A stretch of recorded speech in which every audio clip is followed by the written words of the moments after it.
Hello and a very warm welcome to British Royal Daily Updates YouTube channel. The signs are increasing every day about what Meghan Markle will do next, but there is one big drawback to her ambitious plan.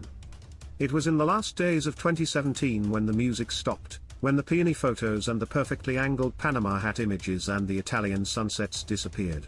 For good, actress and Canadian fashion brand ambassador Meghan Markle was about to marry into the royal family, and so, with history calling and tiaras ready to be worn, she said goodbye to her overexposed personal Instagram account. Money, fame, influence. She would never have to struggle to climb the slippery ladder of social media again. How ironic. Now, 5 years later, we have almost daily news that suggest that the Duchess of Sussex is ready to come back to Instagram any moment now. News that should scare peony plants everywhere. The evidence is piling up, daily. Last year, she told journalist Alison P. Davis, "Do you want to know a secret? I'm getting back on Instagram," but then she reportedly changed her mind and put the plans on hold for a while. The mysterious @Meghan account is believed to be hers, and it is currently attracting thousands of followers every day. It has gained more than 110,000 followers this month alone, even though she has never publicly acknowledged it or posted anything at all. In April, the Duchess joined the huge talent agency WME, who said they would be focusing on building out her business ventures across multiple facets, including brand partnerships. This week, Page 6 reported that the 42-year-old has been in talks with a number of brands to work with, and is especially keen to sign with luxury jewelers Cartier in connection with an Instagram relaunch. Never one to be left behind. The Daily Mail has reported that she could make up to $1 million or $1.55 million, per sponsored post, with the sound of cash registers ringing loudly in the background. It seems inevitable that Meghan will return to social media soon, and the only question is when. The most surprising thing is that it took them so long to get to this point after leaving the palace. But, hold on a second.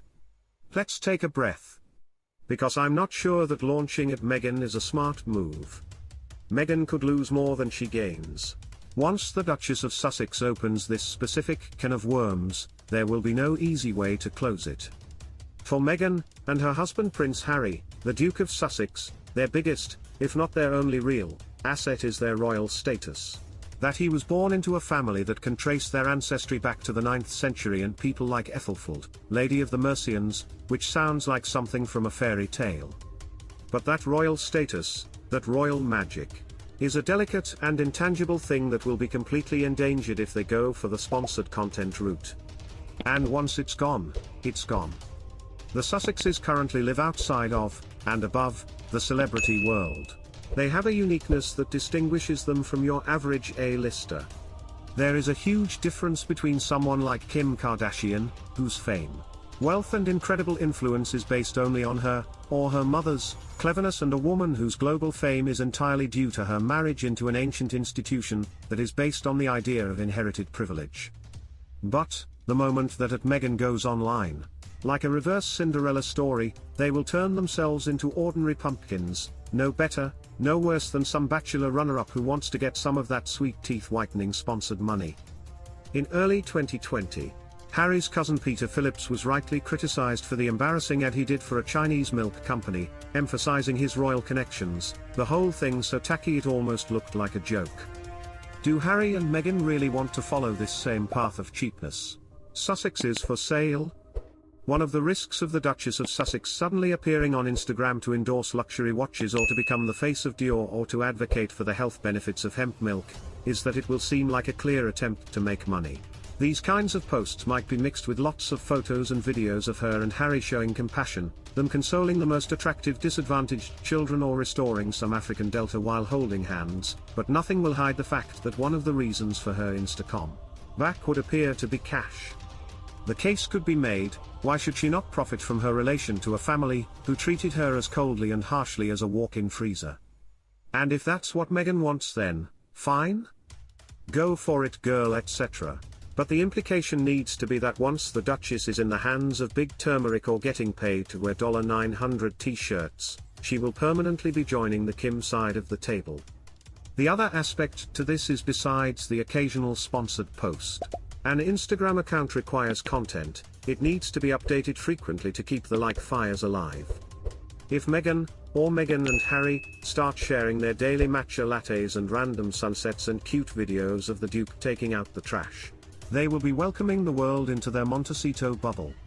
Contrary to what half the world and the writers of South Park think, Harry and Meghan have never said they want privacy, but in leaving the royal game they clearly wanted to have more control over how much of themselves they were expected to share with what Edmund Burke called the swinish multitude. With a new social media account of her own, the Sussexes might have much more control over what parts of their lives they show to the world and when and how. But, like the pigs in Animal Farm, once we the public are in their house, so to speak, invited by them, can they ever really kick us all out again? Underlying all of this is the question, when this filtered, hashtagged New Jerusalem arrives, is this actually the life that Harry wanted, them turning themselves into content, anew and forevermore? So too the question. If TikTok is completely surpassing and outperforming Instagram in terms of users and the trillions, yes, trillions, of hours of use, is the Duchess of Sussex gambling and risking a lot on a bit of a weak horse? Still, in 2019, when Harry and Meghan launched their independent charity and new Instagram presence at Sussex Royal, they gathered 1 million followers in 6 hours. I would wager good money that when a manicured finger somewhere in California, soon, hits the big button and at Meghan goes live, that record will be forgotten. In the time it has taken me to write this story, the account gained 1,000 more followers. Remember to subscribe to British Royal Daily Updates YouTube channel and turn on the notification bell, this way you will be notified when we drop a video. Stay safe. Prince Harry has released his latest Netflix project. But there is a glaring omission that shows he is deliberately ignoring an inconvenient reality. I often feel like I've seen this before in my job. I barely recovered from watching the almost 6 hours of anguished grimacing and syrupy iPhone snaps that composed Harry and Meghan, the Duke and Sussex's first Netflix documentary series, when the Duke returned.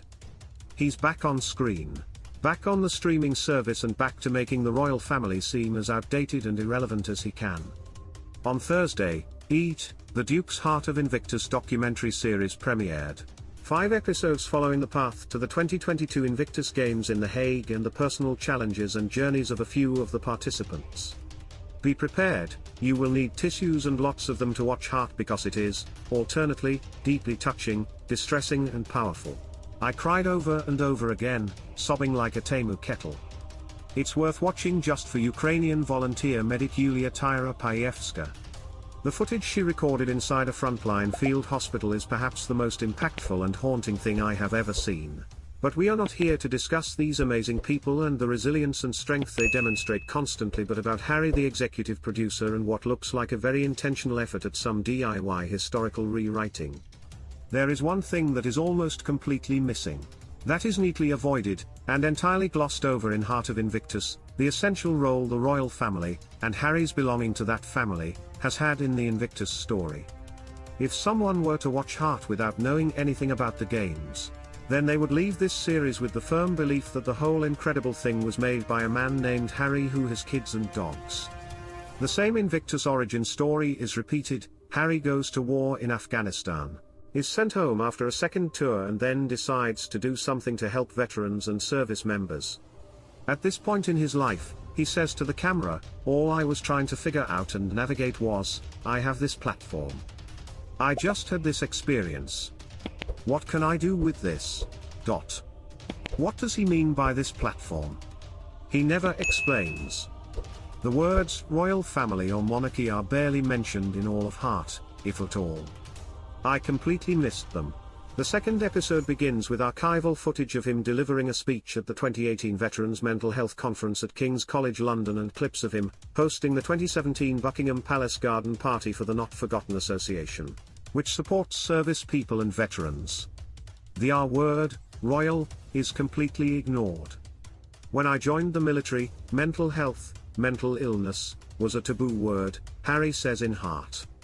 One of the things I'm proud of is the work Invictus competitor David Wiseman and I did giving talks to people inside the military.